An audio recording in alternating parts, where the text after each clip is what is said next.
Hey guys, today I'm out in Northern California finally getting hands-on with Audi's newest electric vehicle, the new Q6 e-Tron. That is, of course, the SQ6 e-Tron. We're going to take a look at both of these models today and tell you why you might want one of these over the competition or why you might want one of those competitive EVs.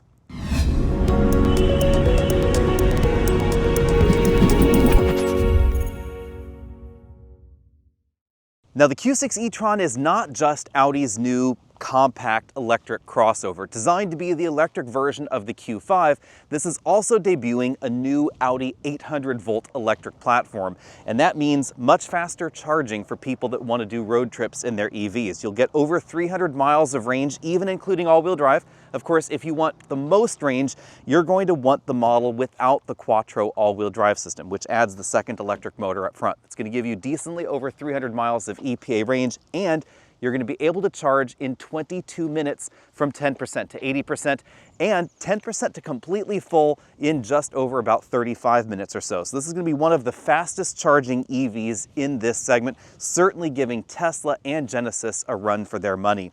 Let's talk about the design first, because Audi said they wanted this to look like a regular Audi. Their customers have said they basically want a modern electric Q5 in terms of design. So we have the Audi grille up front.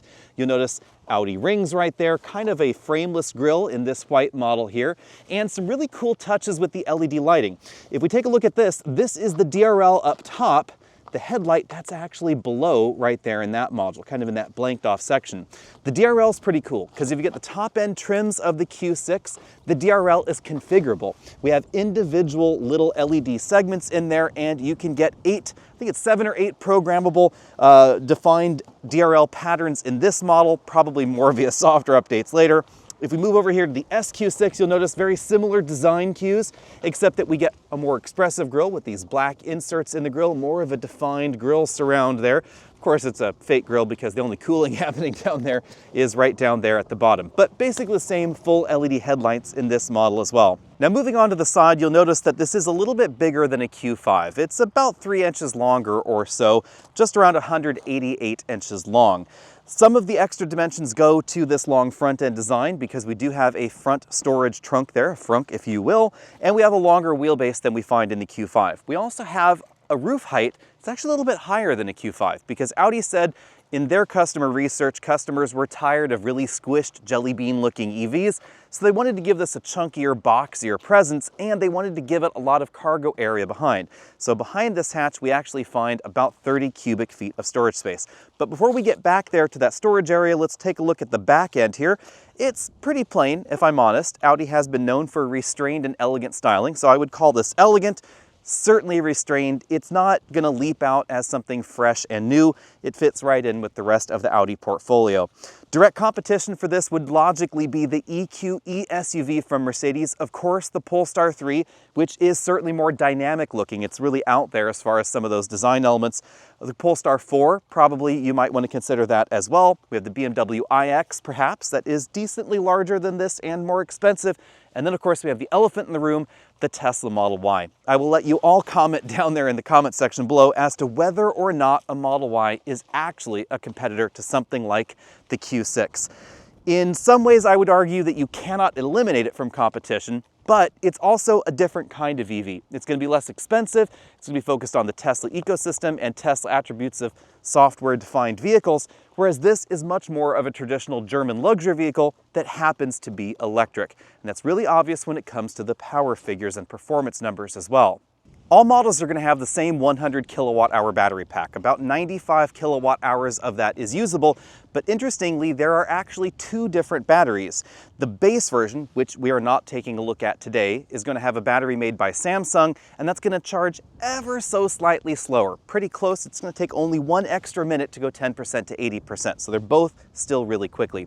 That one is going to give you 322 horsepower, 356 pound-feet of torque, and you're going to go 0 to 60 in 6.3 seconds and get 321 miles of range if you choose the Ultra package. You do have to choose an option to get that maximum range. Then we have the Quattro model, which adds an electric motor up front, giving you 456 horsepower, 0 to 60 in 4.9 seconds. Then we have the SQ6, no RSQ6 yet. This one is going to give you 509 horsepower and 4.1 seconds, 0 to 60. Unfortunately, that is going to come at the expense of range, which drops down to 275 miles. On the other hand, we get a front trunk up front. Now, if we come in for a closer look, you'll notice it is kind of a funky shaped front trunk. We have this little divider that I'm going to assume comes out, although I don't want to break it by trying to remove that. But it is kind of an oddly shaped front trunk. You could put a pizza on top that will actually fit there because you can use this area right here in the front trunk storage area.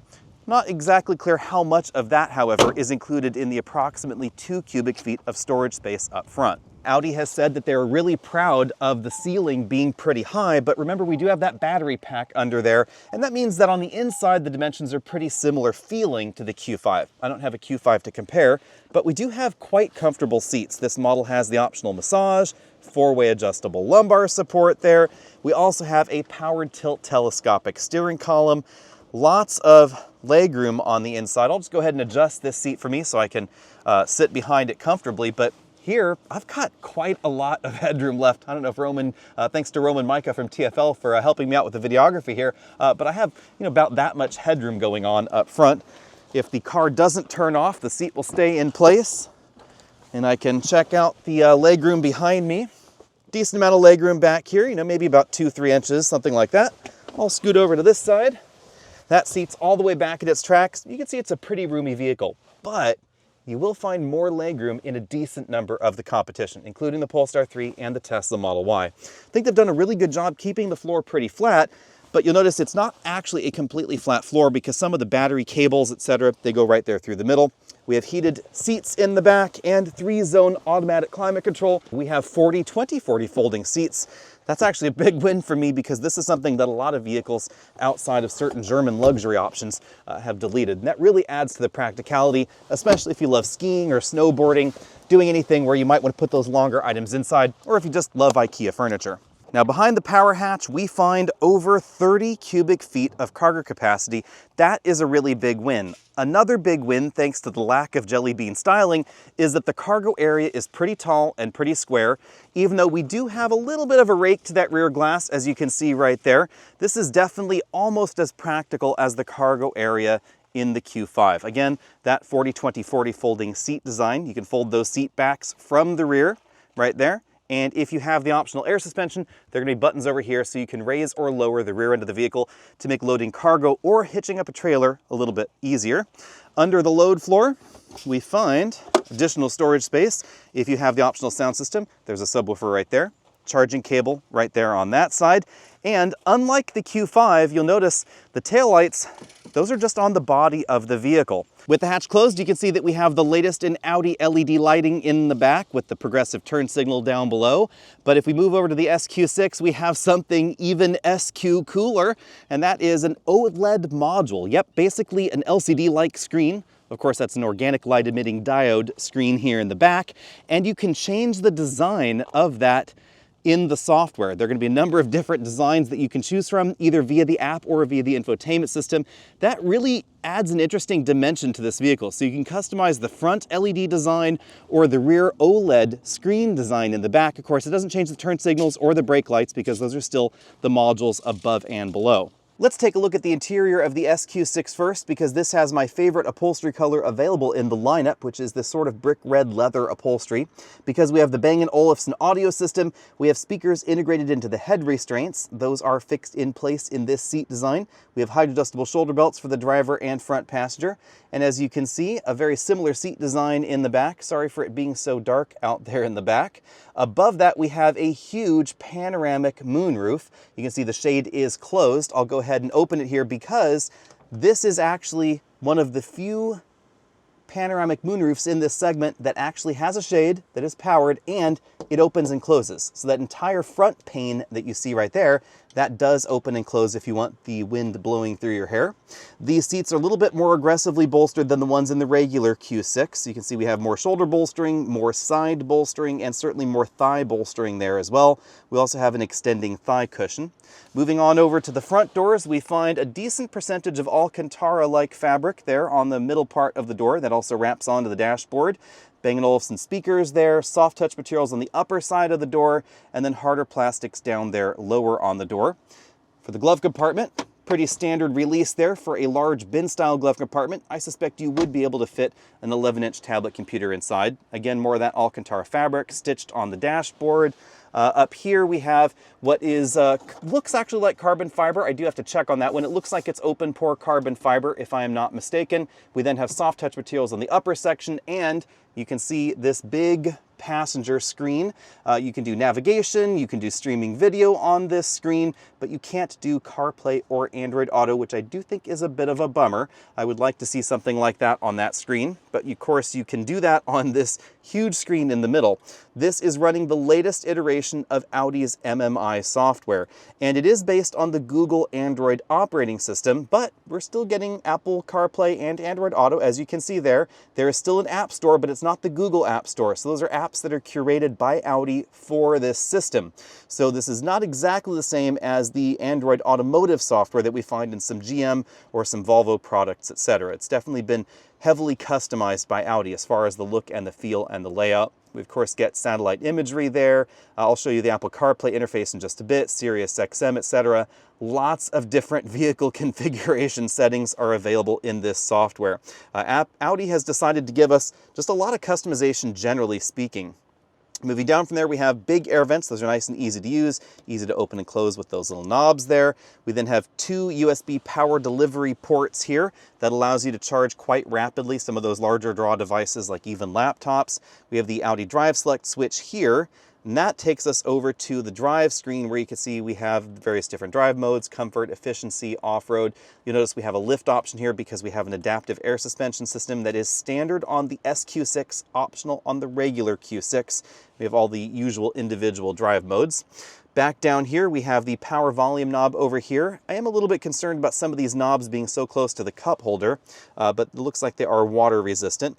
Here we have a button for direct access to the vehicle safety systems and things like the lane keeping assistant, etc. The parking system and assistant button for the 360-degree camera.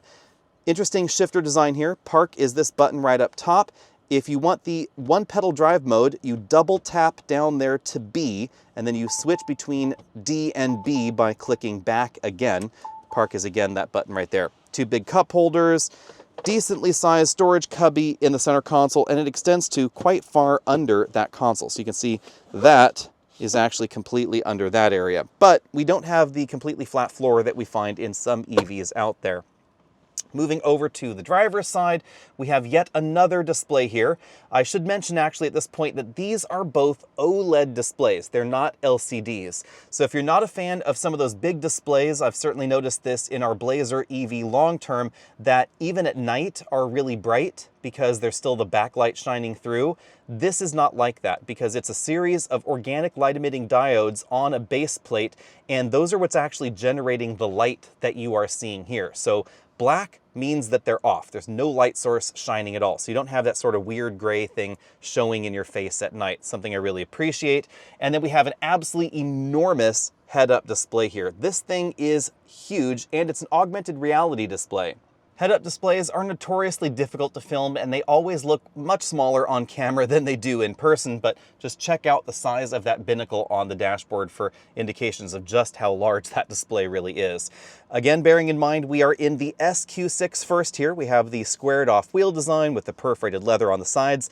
Lots of touch buttons on the surface of the steering wheel. These are not my favorite buttons, but they are a combination of touch and physical. So you can actually see the button module moves, and the system knows exactly what option you've selected by where on here you have touched. This is not the traditional haptic feedback we see in some touch controls where the module just vibrates.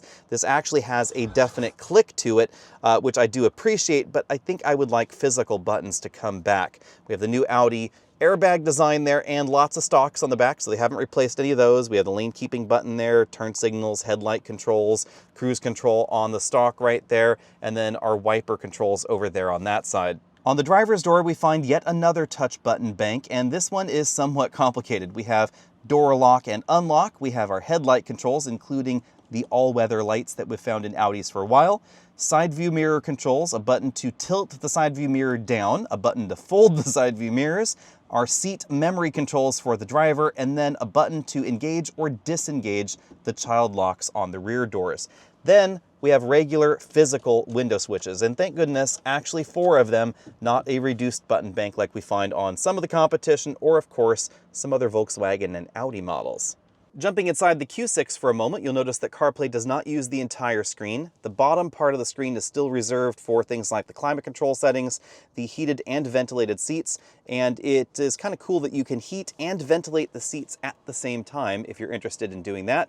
Over here you can see this side is reserved for system functions as well, like the home button, the apps button, Sirius XM. There's some sliders here so you can get direct access to certain vehicle settings. And then over here on this side you can see the various different displays for the passenger screen, like the passenger screen can see the percentage of the battery and a clock and things like that. This model has the optional package that includes real wood trim on the top that helps dress up the interior just a bit. You can see that the seat design is pretty similar. Of course, we don't get the S badging there, but we still have relatively aggressive bolstering for a mainstream model in this segment. Perforations in the seats because these seats are heated and ventilated in this model. For durability, we have more stitched materials that are not that Alcantara-like fabric. So if you're worried about that rubbing and pilling over time, you might want to check this model out because we have more traditional imitation leather on the doors and on the dashboard here as well. We also have a more traditional round steering wheel. So if you're a fan of round steering wheels, functionally it's very similar to the other one, but we definitely have that more traditional steering wheel design here. We also have paddles on the back of both wheels. These are regenerative braking paddles, and you can adjust the regen braking a number of different levels, or through a number of different levels, I should say. There's a little display here that shows you what that level is. So right now you can see D with 2 dots, D with 1 dot, D with no dots, and then the next level would be accessed with B over here. Here's how this works. You want 1 pedal braking, you want B. If you don't want 1 pedal braking, you want D, and that will give you creep. If you take your foot off the brake pedal, you'll notice we creep forward ever so slightly until I press and hold on the brake pedal, then we get brake hold, so very traditional feel there.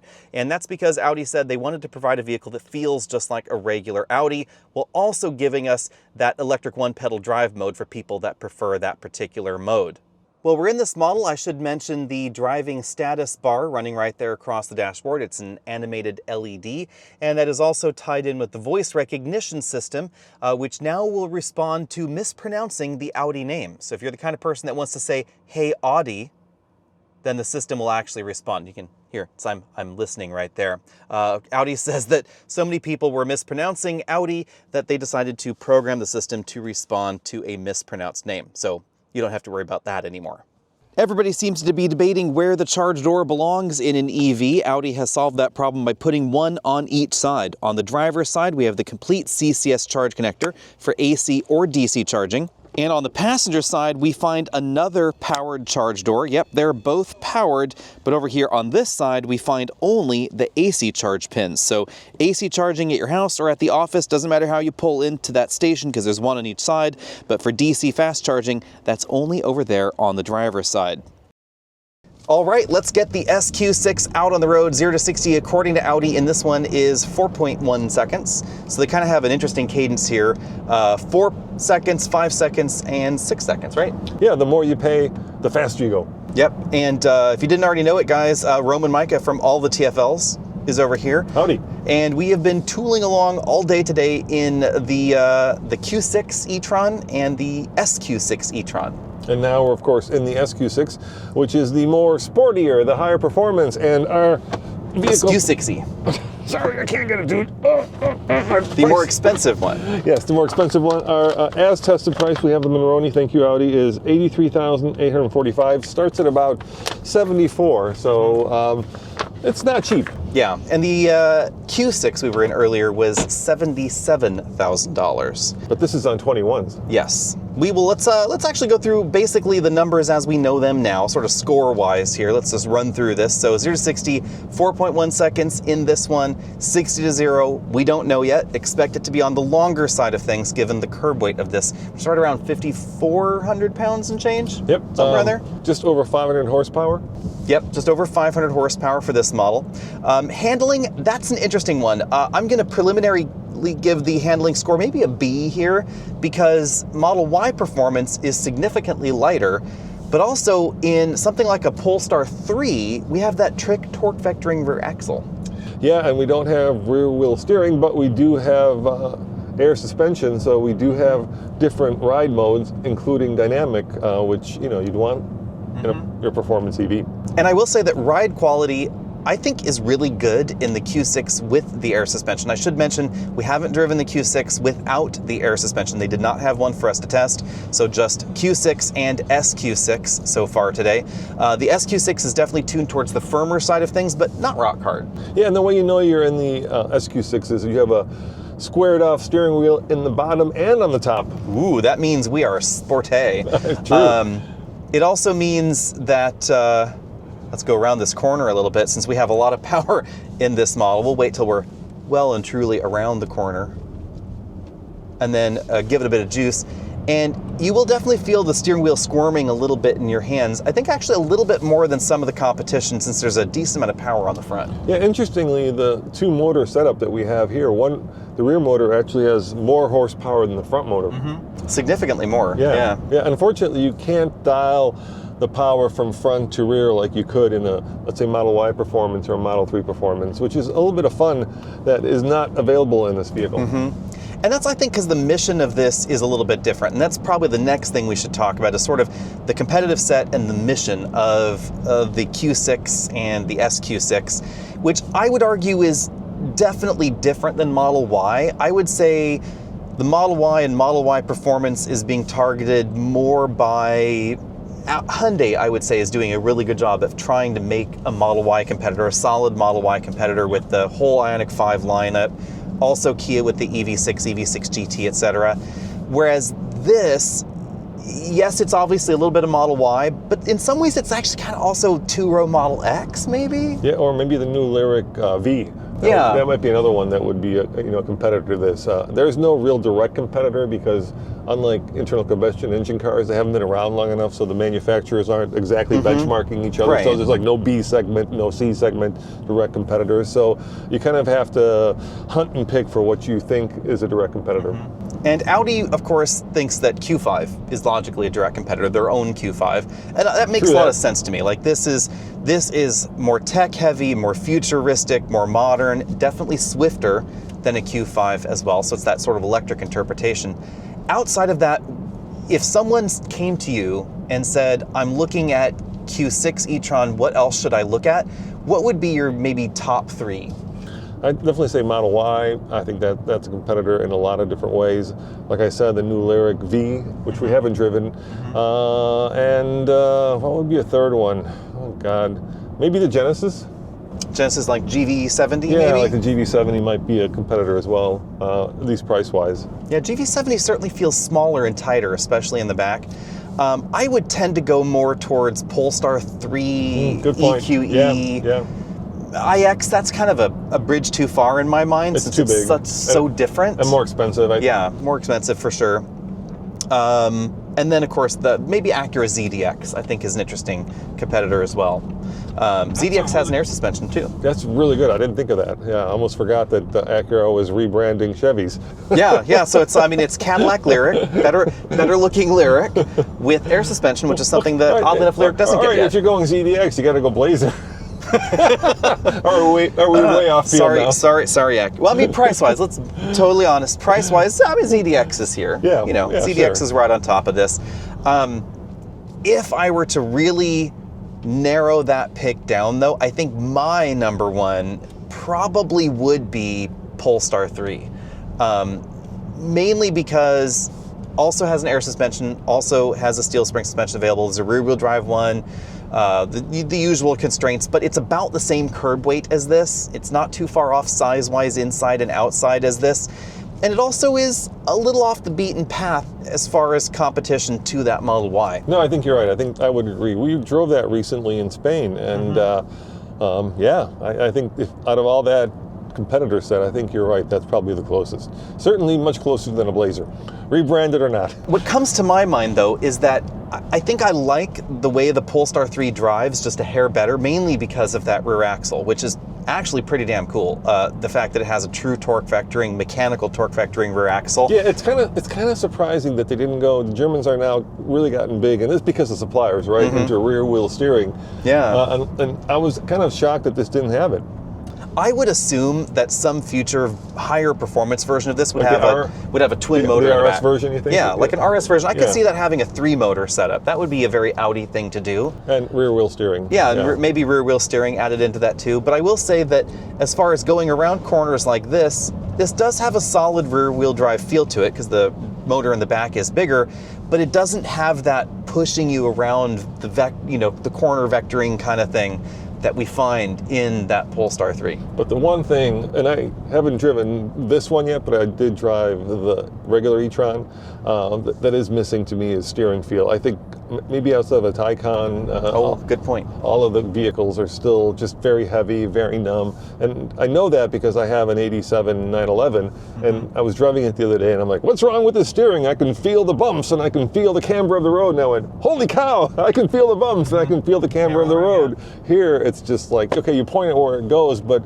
can you tell when it's about to let go? Can you tell, Yeah, that's a little tricky. They have tried to dial more tune. Yeah, they've tried to dial more feedback in, but if you recall when we first got in the Q6 this morning, that dialed in feedback that they have tried to really put back into the steering rack. Feels artificial. Yes, and it made me think that the lane keeping assistance system was on, and it wasn't. Fuel efficiency, we've been averaging 2.6 miles per kilowatt hour so far, apparently. Yeah, over the last 1,100 miles, mind you, of journalists driving this pretty hard. And this is the SQ version.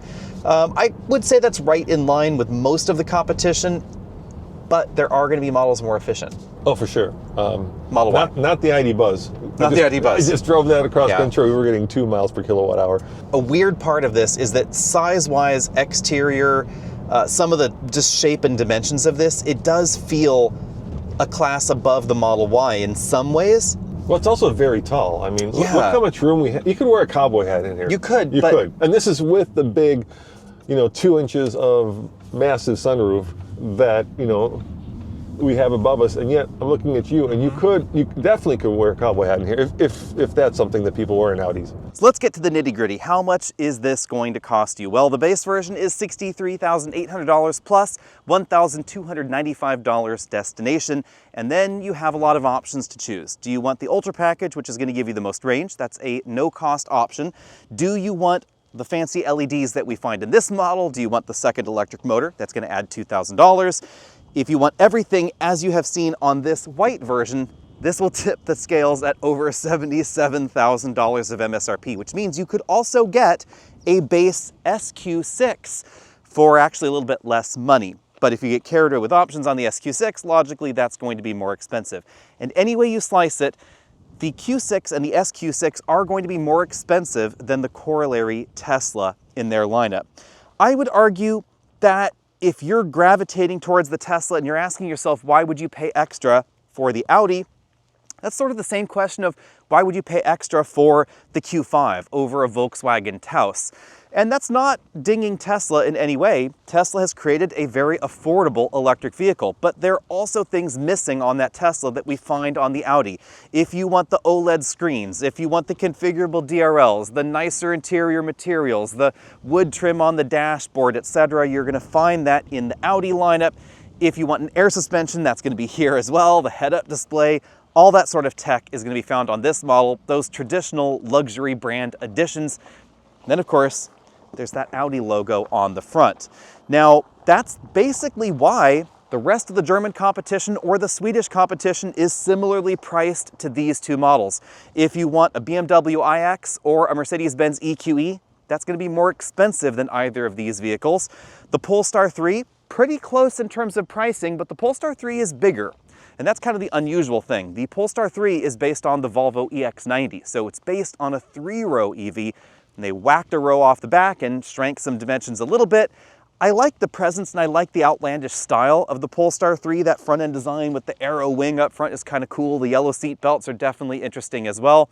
But that is sort of a blend of Tesla and a bit of Volvo blended in, a little bit of European luxury vehicle. This is electric Audi, and if that is what you're after, then this absolutely fits that bill. Let me know down there, what would you pick if you're shopping? And of course, stay tuned for the full review just as soon as we can get one of these at home and have that full review. See all of you next week.